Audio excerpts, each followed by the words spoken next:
Hemşire televizyondan seyredince falan bir de bak bütün yollarda gelip gelmiş.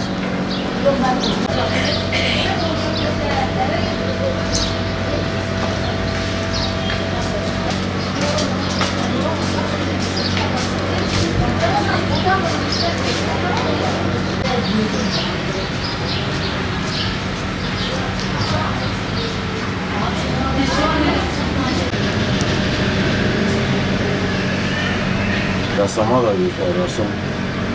Bu da köy. Azmi Tuna Vali Güngör Azmi Tuna Bey Vali Efendi geldi, Allah razı olsun. O vakıflardan burayı kiraladı 15 yıllığına.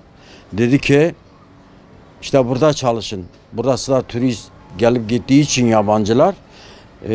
Geldik tabii, biz de onlara bağlıyız. Neydi? Bize dükkan verdiler. Dükkanlara kiramıra da istemediler tabii.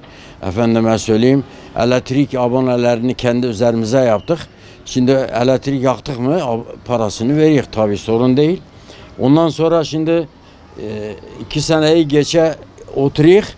Yeni bir şey geldi. Geçen gün geldiler.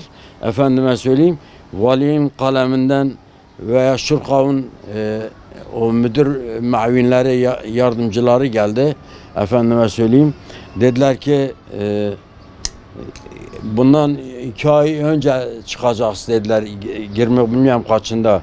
Ya biz dedik niye çıkıyoruz? Vali Bey burayı verdi ki 15 sene biz kalak. Biz niye yani buraya gelmemizin sebebi ne? Öyle dediler, vali burayı peygamber odası yapacakmış dediler. Şanlıurfa'ya 7 tane peygamber gelmiş. Her bir peygambere bir oda verecekler. Burada da 34-35 tane oda var. Biz sayıyık gözümüzün önünde. Şimdi yapsınlar tabii. Biz de istiyoruz. Urfa'nın gelişmesini istemeyenin gözü kör olsun. Biz yani esnaf değiliz. Biz efendim sanatkarız. Sanatkarlar Türkiye'de olmayan bir sanatkarlar var burada. Yani ben kendimi de söyleyeyim, başkası da var, keçeci de var, neyci de var, efendime söyleyeyim, gümüş tel karicisi da var, gemik darak yapan da var, bendir yapan da var. Bunlar hepsi yani şimdi bizim istediğimiz, yani gelen turistler bile buradan bir şey aldığı zaman dey ki ne güzel bir şey, bu nedir, ne zamanla yapılmış. Burası, bu yaptığımız şeyler hepsi yöresel takılar. Yani bu mesleğimiz inan ben hep söyleyeyim, Allah razı olsun, kim yapmışsa çok önceleri ustalar yapmış, kemiklerine Allah zarar vermiyor. Şimdi burada gidak, nereye gidak? Şimdi gidak da kasap pazarı hepsi tesbihçiler var. Nasıl edeceğiz bilmiyorum yani, şimdi bizi buradan etmelerin gayeleri değişik bir şey. Burası olmaz abi, burası turizm yeridir. Bir turist geldiği zaman önce değil ki Balıklı'ya göle gidelim, dergaha gidelim. Şimdi burası biz illa ya Allah Allah para kazanmak nedir? Para zaten bizim emekli maaşımız da var. Biz de muhtaç değiliz yani, böyle de olur, öyle de olur. Vallahi devlet içinde çalışırız. Bizi devlet içinde çalıştırdılar. Ama şimdi bu yaptıkları işe bizim aklımız basmıyor. Yani buradan gitmemiz sanki bu mesleği kökünden yok etmek istiyorlar. Birisi karaz etmiş veya öyle de düşünmek istiyor, onu da bilmiyor. İnşallah hakkımızdan hayırlısı olur. Vali Bey de sonunda biz çıkacaktık 1-2 ay önce. Dedi ki Kurban Bayramı'nı burada işte geçirin. Biz de CİMER'e de tabii buradaki esnaflar şey yazdık, dilekçe yazdık. Bakak icap ederse ya gene yazak ya gene ya nasıl edak bilmiyorum yani. Buradaki büyükler bize sahip çıkmasa Allah inşallah çıkarlar. Kalplerine Allah merhamet bıraka. Yani burada yapılacak peygamber odaları bahane değildir. Burada her türlü iş olur.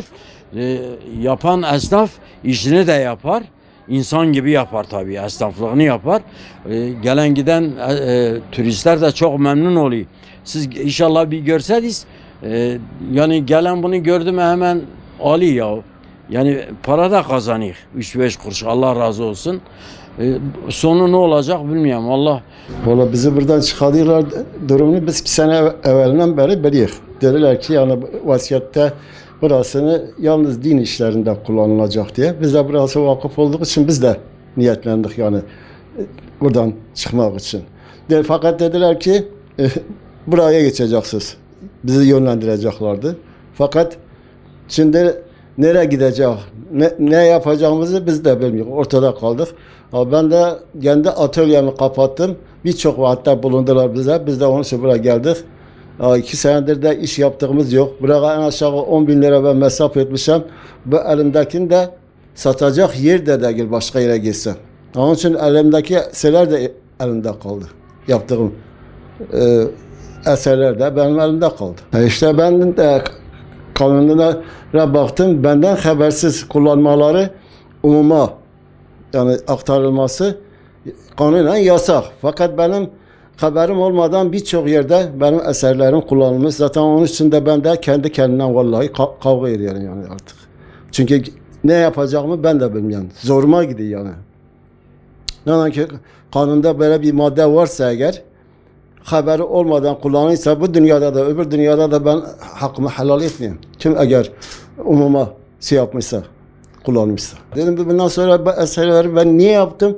Niye Urfa'nın tanıtım için ben harap ettim? Ben de yani kendi kendime artık kavga ediyorum yani. Bunda ne ailemin haberi var, ne bilmem ne var. Gece kalkıyorum kendi kendime kavga ettim. Diyeyim ben bunları niye yapadım? Niye yani ortalıkta benden habersiz kullanılıyordu? Yani durumdayım yani ha. Şeyim bozuk, sinirim bozuk. Şimdi yetkililere de bir şey diyemiyoruz. Çünkü bundan evvelki yetkililer vali olsun, ondan sonra bazı yetkililer ortada yoklar. Bunlar olmaktan sonra ben kime yapacağım? Burada yani güzel bir ortam sağlamıştık. Ve dışarıda gelen turistler de yani hakikaten çok bizimle resim çekip ondan sonra ne kadar güzeldir, ne kadar tatlıdır bu meslekler falan filan yani çok eşti. Hatta Hollanda'da geldiler yanında staj gördüler benim. Daha resimleri de yukarıdadır. Evet. Şimdi valinin bizi burada çıkartması da yani normaldir ama ben isterdim ki gönül isterdi ki bize bir yer yani tayin edip bizi orada yani bizi oraya alıp yani daha iyi olurdu. Bizi de üzmezdi. Ama genelde karar genlerindir. Vali Bey'e teşekkür ederim. Şimdi bu meslek devam eder, etmez değil ama nerede? Köşelerde devam eder. Bir tüken de tutamam. Çünkü ben için tek bir tüken tutamam. Çünkü tüken icabında ayrılığı bağlıdır. Ondan sonra fazla satılmayan bir şeydir. Bu yani ticari amaçlı değildir. Bu yani mesela dışarıda gelen turisti memnun etmektir bizimki.